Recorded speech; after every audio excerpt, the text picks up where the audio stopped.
Hi and welcome to my channel.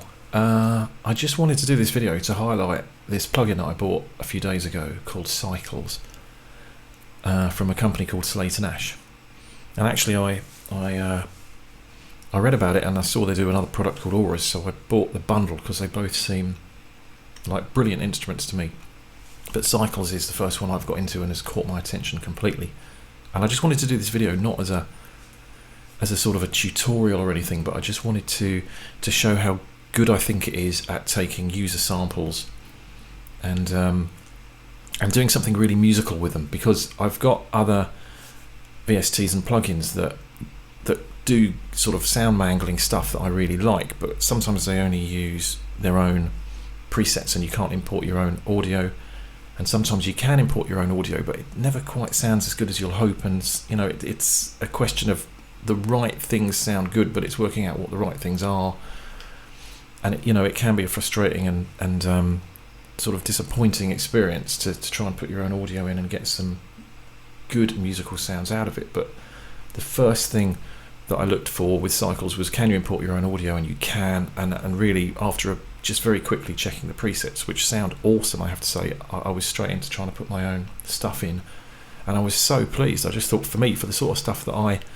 am doing, it just sounds so good, and what inspires me is nature, really. So the music that I write, I try and, it's kind of dedicated to nature and being outdoors and wildlife and the wild and the wilderness of the world.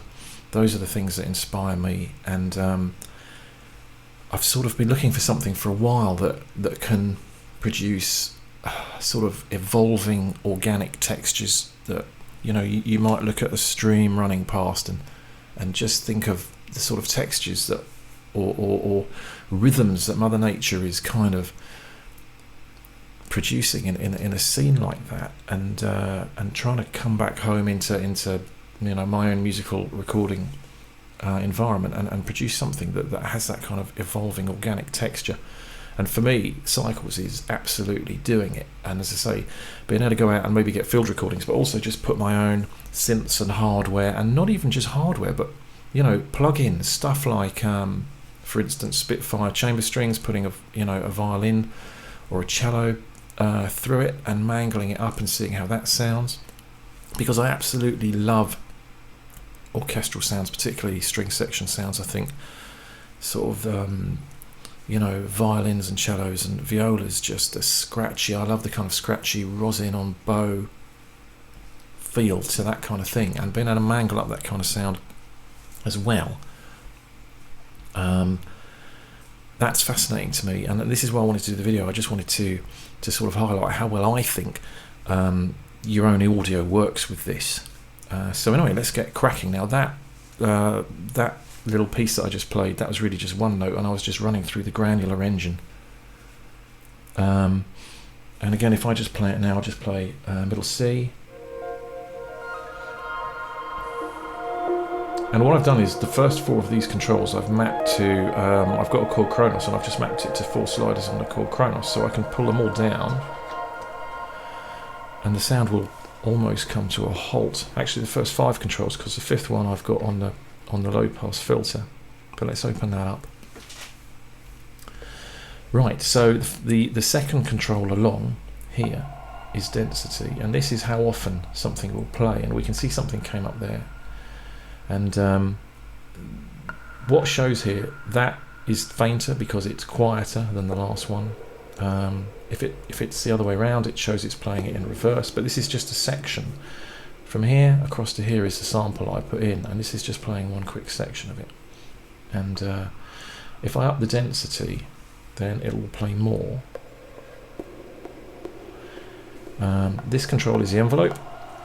So this is basically a quite quick attack I have here. If I open this up, it'll sort of be a slower attack and release, but the size of the grains is still very small, so we're not going to realise too much of that longer envelope unless we open that up. So let's open that up as well, and now we can start to see it's breathing a little, and we can even bring the density down a bit now.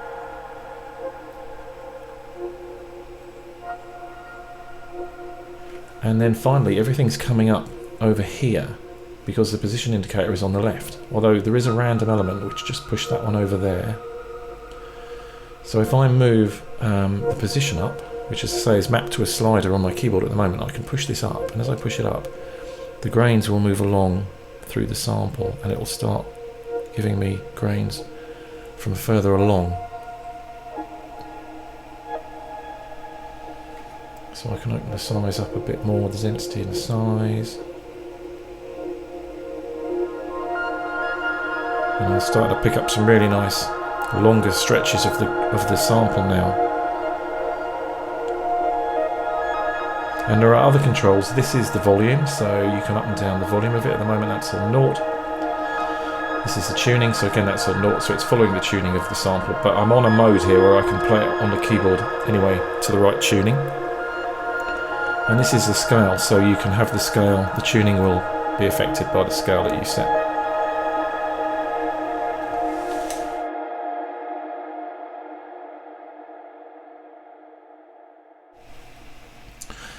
There's so much in this VST, it's in this plugin, it's crazy. I mean, there's so much depth, and I don't even know where to start. But to say, I don't really want this to become a tutorial because I've only had it for a few days, and I'm not an expert, so I'm not. I could do something wrong, I could suggest something wrong, but I have got some idea of the controls, and obviously it helps to have a bit of an idea. But I think firstly, let's just reset our controls and just play the loop as it originally sounded. Now, Cycles has got two engines. It's got a loop engine and a grains engine.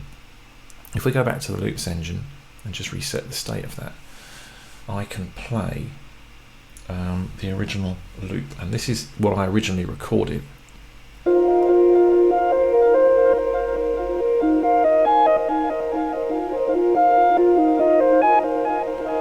So it's 4 bars, and it's sort of one beat to the bar, I suppose, and it just cycles through the 4 bars of the loop. And if you record in a loop of 4 bars, and I do it, I think, between 70 and 140 BPM, it will be able to tempo sync your loop. So at its most basic, it's just playing my loop back. And I can click here to select bits I don't want it to play. If I don't want it to play, I could say, for instance, don't play the fourth beat in each bar, and then it'll skip that.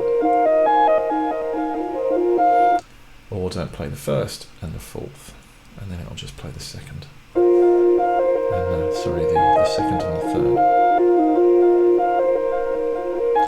And of course you can have whatever bits you want, you can just have it doing those. And with that in mind, you can change the envelope, quick attack, bring the sustain down, get some glitchy kind of stuff going on. Speed it up.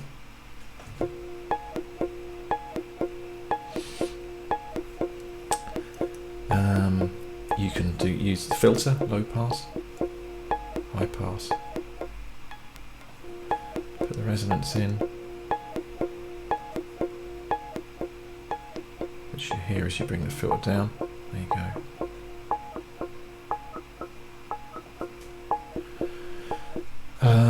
Let's just set that back a little. You've got a filter envelope as well, and then effects, so let's bring a bit of reverb in. And actually, usually when you get contact libraries, I just turn the effects off and just go into something like Fab Filter or Black Hole or something by 2C Audio. But this is, I think this is quite a nice effect, and you can change it to Spring, Room, Wall, Church, Ghost or Black Hole. So straight away here, just demonstrating this, let's put a bit of delay on. I like that, I think that's a really nice sound, just a kind of it's just a nice little rhythm built up. Let's put, say, this one in. Actually, I think you've got to stop it to put it back in. And as I say, for just looking for sort of little sort of rhythmic textures, to me I find that quite inspiring. You've got performance control, which you can turn down or up.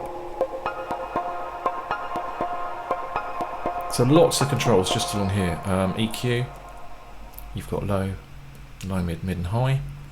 And then random functions, so you can randomize the volume.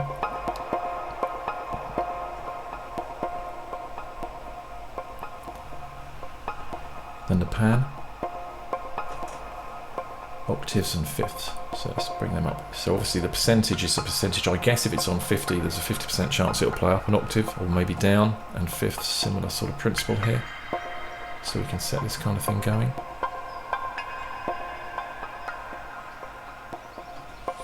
Now the other thing you can do is set the direction it'll play in. So I've got it playing forward at the moment, but I could have it playing backwards. Or I could have it playing backwards and forwards. Or I can have it just taking a random bit.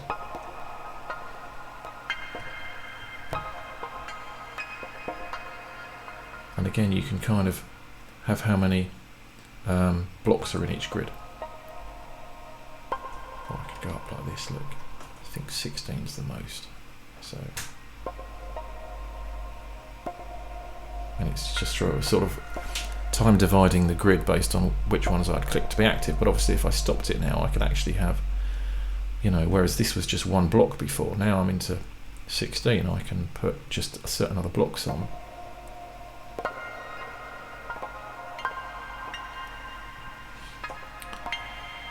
And then the other thing you can do, I'll just take that off for a moment, is you can have the slice direction. So at the moment, let's just go back down to 4. At the moment, every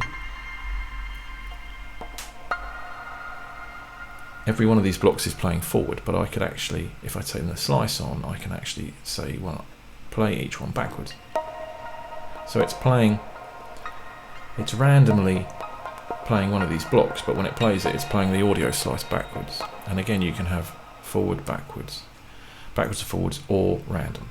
So at the moment it's randomly picking one of these and randomly deciding to play it forwards or to reverse it and play it backwards. So there's so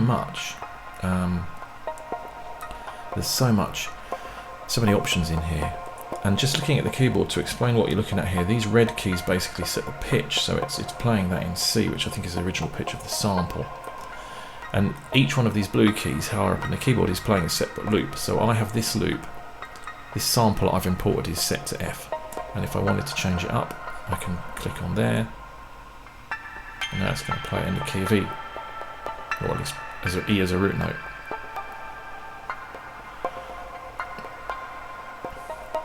So there's so many things that you can already do here. If you click expand, you get a lot more options, and the first one is poly, which is now splitting this one sample across the whole keyboard, so it's going to pitch shift it now. So now I can play F on here and it will play in F, or C, play in C, and A, and it will pitch shift it.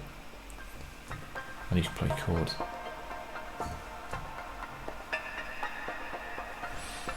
The ARP is really interesting. If you go into ARP, and then if I just push this up so I get a few more keys, what it's basically doing is it's splitting each part of the loop into a key. So if I just play one key, it'll just play that key, play that one segment that it's allocated to that key. So it's not playing it at a pitch, it's picking a part of the sample or the loop and playing it.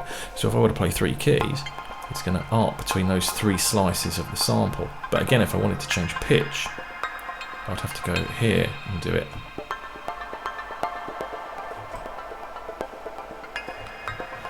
But I think that's really interesting to be able to take however many slices that you can assign cans for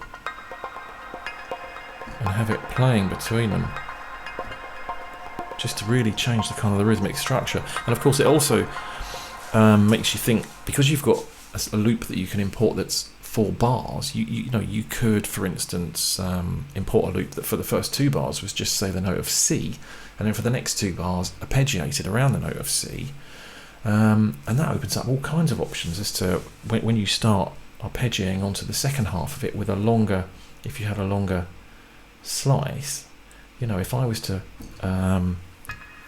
arpeggio on here, that might be 2 or 3 notes playing here, whereas if I was to arpeggio onto this bit, that would just be 1 note. So you could introduce all sort of rhythmic elements into your arpeggio. So that's that, and then you've got hold, which I think just holds, keeps playing 1 note. on that one slice, and if I play another key, it'll play those two slices together. And then 1 is one shot, which basically just plays it once, so it doesn't keep playing it. So every time I press C, I'm playing the first portion of that loop, and if I press G, I'm playing the last portion. So I could kind of again form a kind of a rhythmical pattern, but it's all going to be, it's not changing pitch. When I press the G key, it's not playing a G, and that's controlled by what's down here. So let's go back and just have a quick listen to the original loop. Now, this was basically recorded from a Moog grandmother going through a Chase Bliss mood pedal, which is kind of giving a delay effect. So that's how it sounds initially. Now, with that in mind, Slate and Ash have provided a series of presets, which states, they call them, which you can select from here. And this is the loop section. So for instance, we could have the basic, let's see, reverse. So if we play it now, and it's just playing it backwards, basically. So that's a fairly simple one. But all of these are presets that are all designed to sound good. So obviously this is some of the first thing you might go to if you put your own sample in. Let's have a look at bounce around. So we can see it's going to go forwards and backwards, and it's going to randomly play the sample forward or backwards once it gets to that section. So let's have a look at some others now. We've got sequence ones. I'll come to them in a minute because we haven't gone on to the sequencer yet. So we've got LP Atmos, for instance, for textural. Now you can see that things are getting modulated here. I'll come on to modulation in a minute. There's just so much in this library, it's crazy. So that's giving it a nice kind of ambient feel. Quite like that. And let's try another one. If we go into, let's say HP Atmos, let's try that. So that's a totally different feel to it now. Totally different feel to the same sample. Let's try a couple more. We've got rhythmic, so we can do lossy gaps. Let's try that. And you see it sets some kind of pattern here. And again, just totally change that sample now. And of course you can edit any of this. You can say take them out on that one. Do what you want with it. You can just use these states as a starting point for change. Propulsion, let's try that one. And again, just it's so good, isn't it? I just think this is so inspiring to just be able to, put something in that doesn't really sound anything like this and just get these kind of textures from it. It's just fantastic. Anyway, this is taking a long time, so there's so much to cover.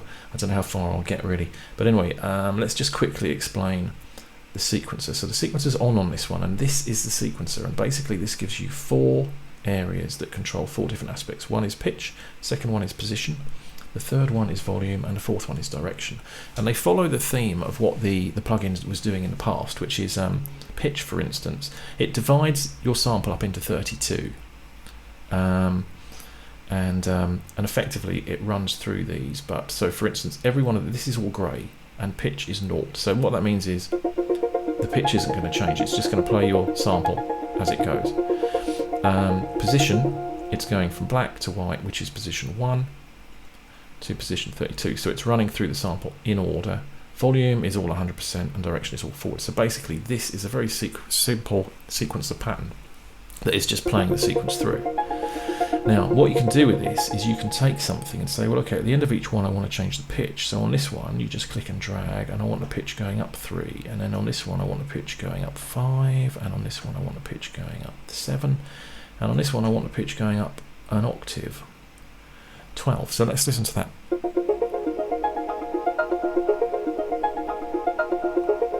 So you can see what that's doing. On the 4th beat of each bar, effectively it's just changing the pitch. And again you can set the scale. So this is set to octaves and fifths, and you can set this to major, minors, pentatonics. chromatic. So if we set it to a major, for instance, and now it will change these to make sure they're in key. So if we have a look at the position, it's basically going from position 1 to 32, but I could say here, for instance, let's just say I don't want it to be 32, I want this to be 24. In fact, all of the last row, I want to just keep playing position 24. So it'll just take the 24th slice and it'll just keep playing it. Let's try that. I set that one wrong.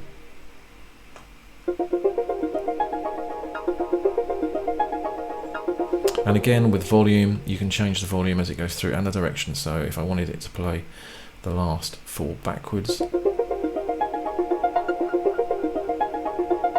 So this gives you a chance to sequence and really control how it runs through the sample. And there's more you can do here because you can generate your own patterns. So in pitch, if I press generate, I'll just get a randomly generated pattern based on the scale you've set.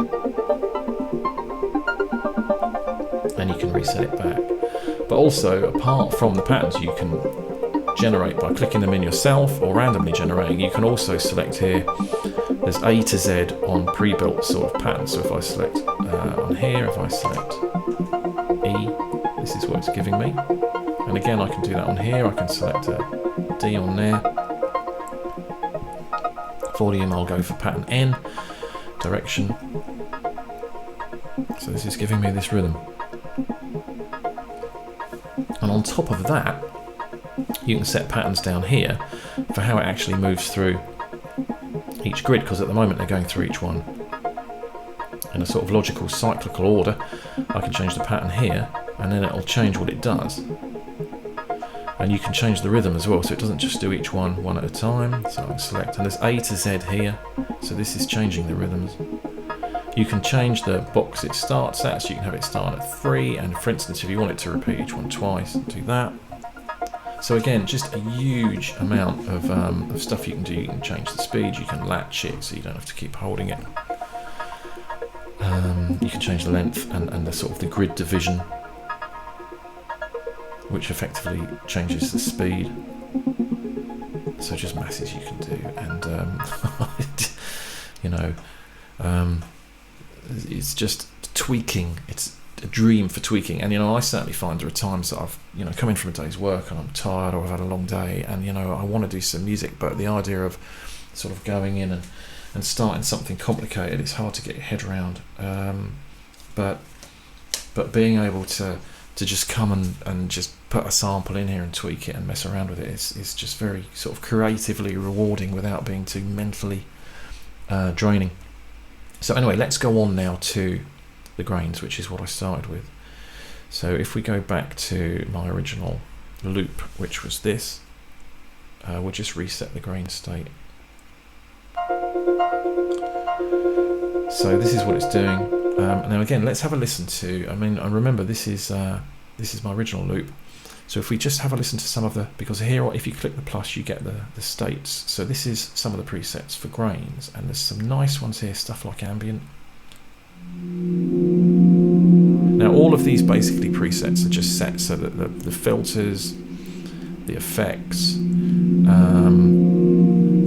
the grain settings here are all kind of inbuilt to give you a certain thing. And as you can see, this isn't moving in position, so we can move it. We can either drag this, or we can actually drag that across here to drag it across. Now, the original sample was a sort of an arpeggio, a random arpeggio, so it's not changing that much as you go across because it's all fairly similar as it runs, but it does give it a kind of a bit of a, you can feel a bit of a texture flowing across it.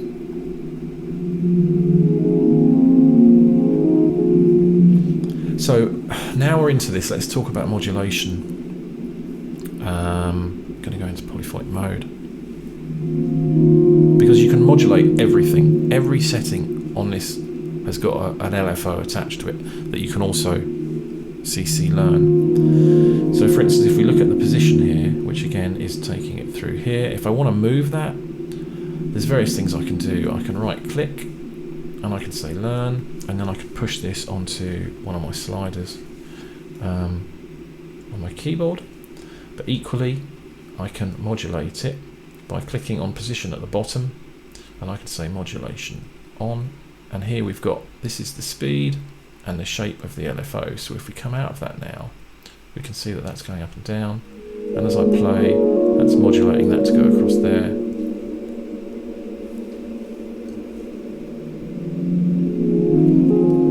And I can slow that up.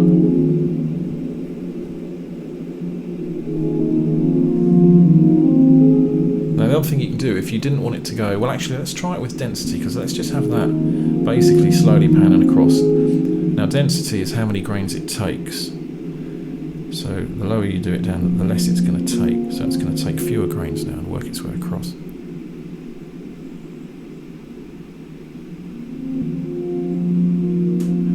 Now if you wanted to modulate grain density, but you didn't want it to go all the way up, because all the way up is quite busy.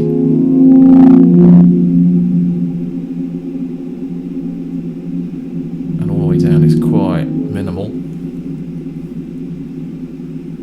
If you didn't want it to go all the way to the top or the bottom, but you wanted to modulate it in between, that's easy. Just click on the density, and we can mod it with an LFO, and then we can just say let's slow it up again. And we don't want it to go all the way to the bottom, so it doesn't want to go any lower than 30%, and it doesn't want to go any higher than 60, say. And that will just keep it modulating in that area.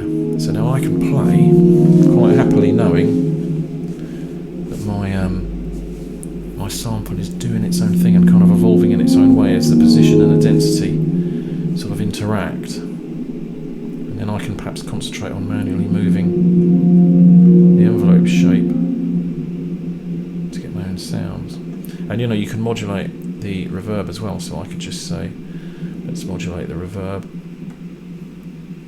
Easy peasy, there it is, quite a big reverb.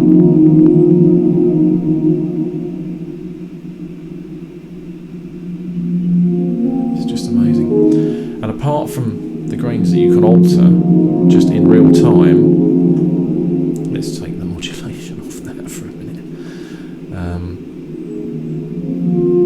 You can also randomise it here. So the position, how much do you want that randomised? Let's push that right up and have a look at it. So obviously that is now pushing that all over. The panning is already quite randomised. Volume, let's have that a bit. And then here you've got octaves, so yeah, let's push up a few octaves. You can see the pitch changing there as it's going up an octave. So you can see what's happening in this feedback. And drift kind of gives a pitch shifting effect. Reverse is how likely they are to be played in reverse. And see, as I put that on, you can see the graphics going the other way. And timing, just push the timing out a bit. So now let's have a look at this. I think that's lovely, isn't it? It's beautiful. And I haven't even yet touched on the fact you can pull out this side bit, and you've got things like lo-fi.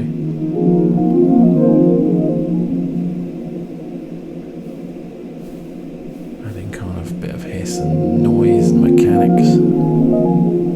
Bit of pitch drift again. Smear, which went off. And look, each setting, you've got all of these settings if you want to change them. And I believe you can modulate each one of these individual settings as well. Just crazy. So let's push the smear up. Let's go up an octave. So yeah, just crazy amount of options, and obviously I've just realised XY pads as well. These control certain things. It's not too clear what. As you move these around, this is something to do with the grains is getting changed, and actually what they change can vary depending on what structure you set in here, but basically this can change things. You can CC control this if you've got an XY joystick, but equally you can just say, just move, and it will move. And then you can change how it moves, the magnetism, the bounce, momentum, instability. You can link strength, smoothness, entropy. You can link them together. You can record your own settings. So I can say I just want it to basically sweep from left to right. As soon as you let go, it starts looping your recording.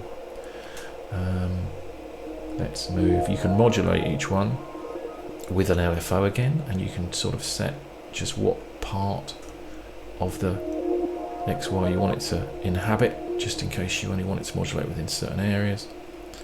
Again, we'll just move that, just let that move on its own, and we'll just record a quick. This is the space, so this is going to change the reverb, this last one, from high to low. So I'll just let go of that. So they're all doing their own thing, and we can now come back to the grains, and we've just listened to this texture.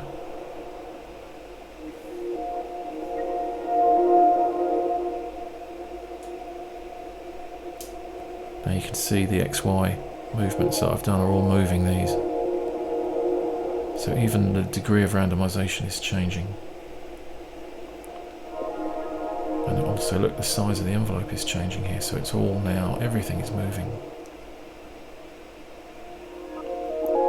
High pass filters coming in and out, the delays, it's just everything's modulating now. Let's just give us this beautiful movement.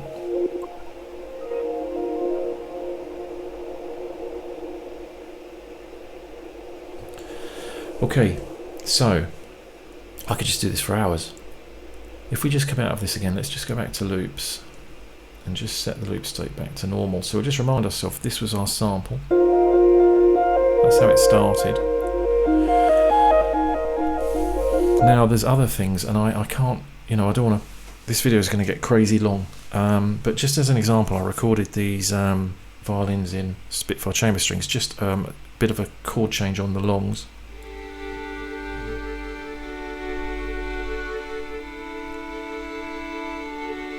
So it just does that, and then it repeats back. You see it here.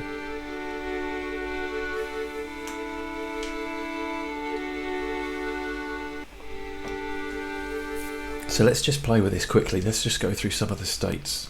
LP Atmos, textural.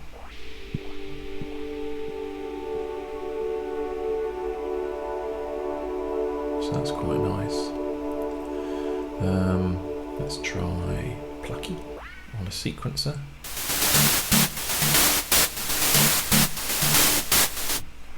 Let's go into grains and try ambient drift.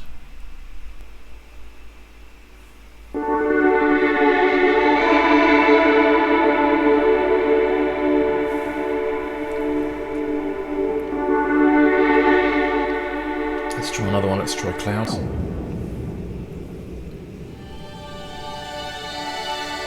Now I'm not going to do anything to these, I'm not going to fiddle with these presets now, because I could just, again, I could be all day.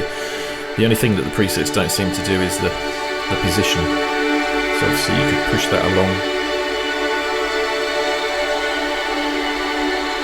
Let's just try moving the low pass down a bit.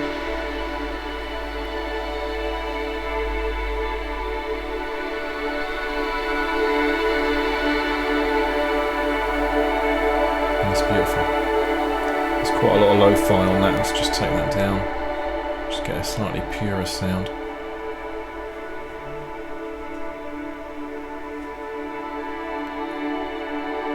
Oh, I love that. Anyway, let's go back. If we go back to loops, let's just try very quickly. Let's just try a couple of other samples. So not something else that I sampled in is what's this? Oh yeah.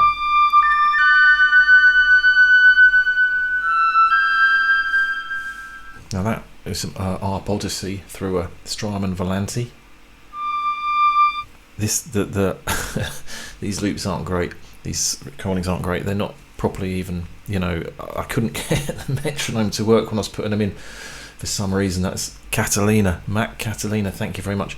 So they're not even properly timed. But I just thought, in a way, that's part of the point. Just put in any crap loop. Obviously you can do better, but I just thought let's just put anything in and see what it does to it. So again, if we go into grains, well, let's just try HP Atmos on that, because I quite like LP Atmos. Let's try that. You can see it's modulating the formants here, so that's quite interesting. And let's go back to grains quickly, see what that's doing. let's try underpulse.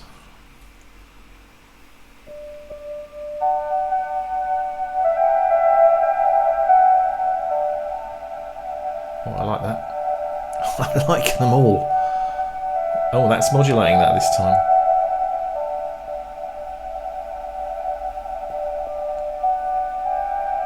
Oh, that's sweet. Okay, let's just try I'll show you a couple of other samples that I've done. So again, we'll set that back. Keep doing that wrong. We set that back there. Right, loop. So what else have I recorded in? I can't even remember.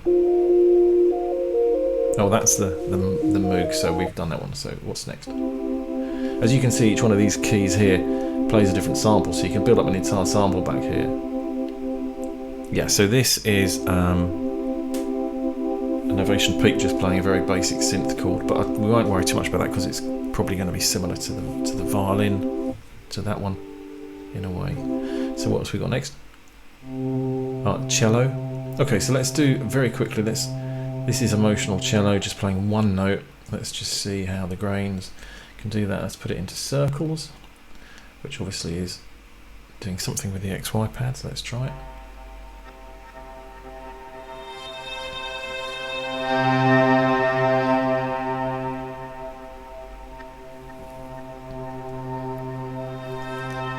Let's try another one. What can we do? Let's try HP stretch.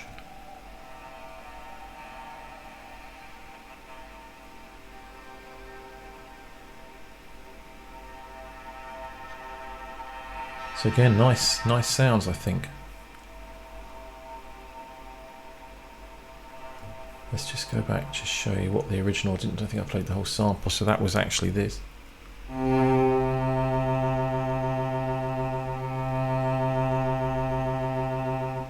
Just one note.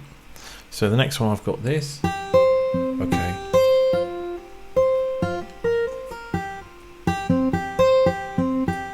So that's an Orange Tree sample, acoustic guitar just playing. So again, if we put that into the loops engine, we'll just try degraded.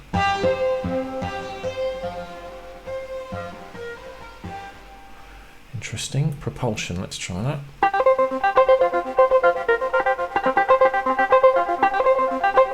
We'll just go into grains. Let's try some ambient ones. Octave down LP.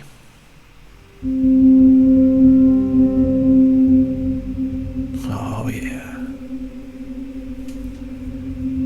Listen to that. Let's just move it a little. See, if I modulate that, because I know that guitar's playing notes, so if I modulate it slowly over them, you should hear a nice sort of texture as that goes over. Let's try that. Yeah, you can hear that as the notes are playing.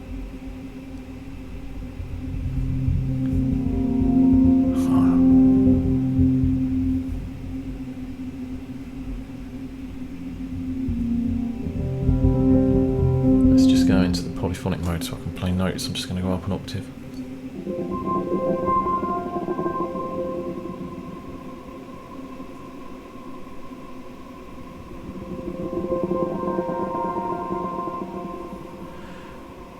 I'm just going to modulate the density as well.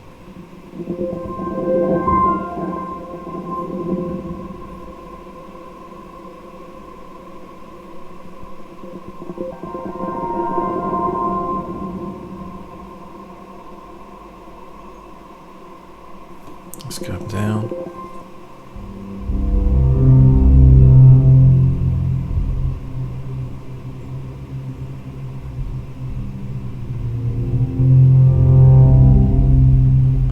Let's randomise some of the stuff, the octaves a bit.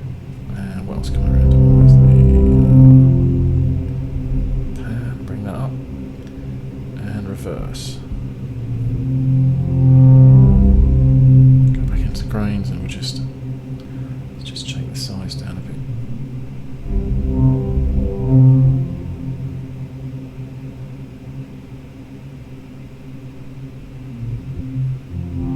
I just think that's got a wonderful organic kind of from the earth sound to it, and this program's just so good at producing stuff like this. and it's nothing like the source audio, but you know, you can take stuff and take field recordings and it's going to have the essence of it, but it's going to be totally different. Right, let's just run through the last couple of samples that I've tried. So what am I up to? That one? No, that's the cello. So that was what we were just playing.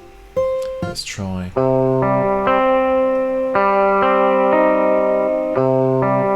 So guitar. So very quickly, got to move on. Let's put it through LP.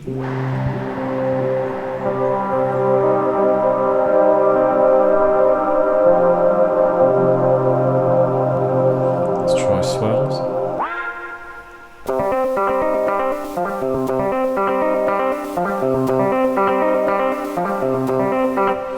Let's try something we haven't tried before, square bar.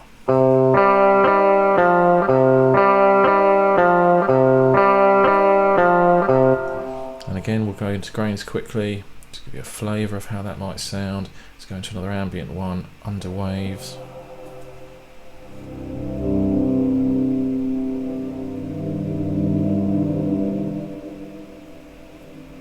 Yeah, right up my street that is.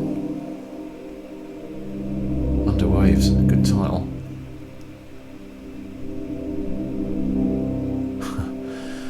Amazing. Okay, and then what's the last one? What's the last one?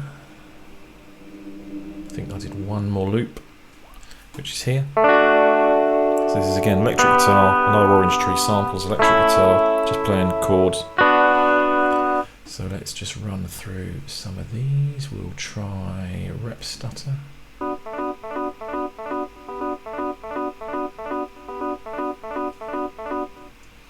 Let's try Gestural, which I think uses a mod wheel, so we'll give it Epic. Let's try putting a bit of mod wheel on.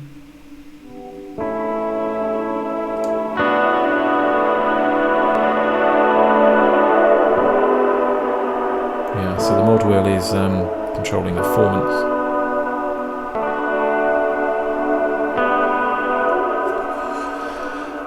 Right, and back to grains, come on. Let's see how this sounds on a real, let's try it under clouds, see what this sounds like. Get a real nice ambient sort of post-rock.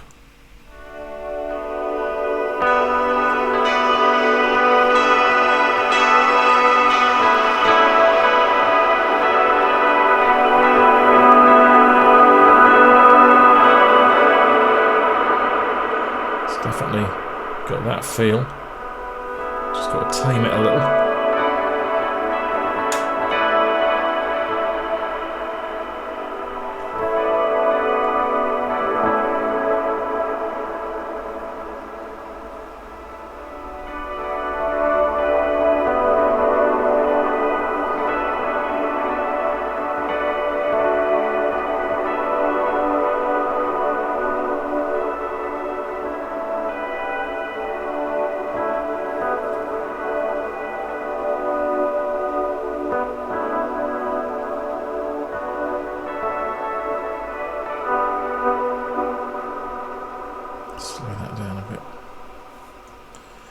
Anyway, thanks ever so much for watching. I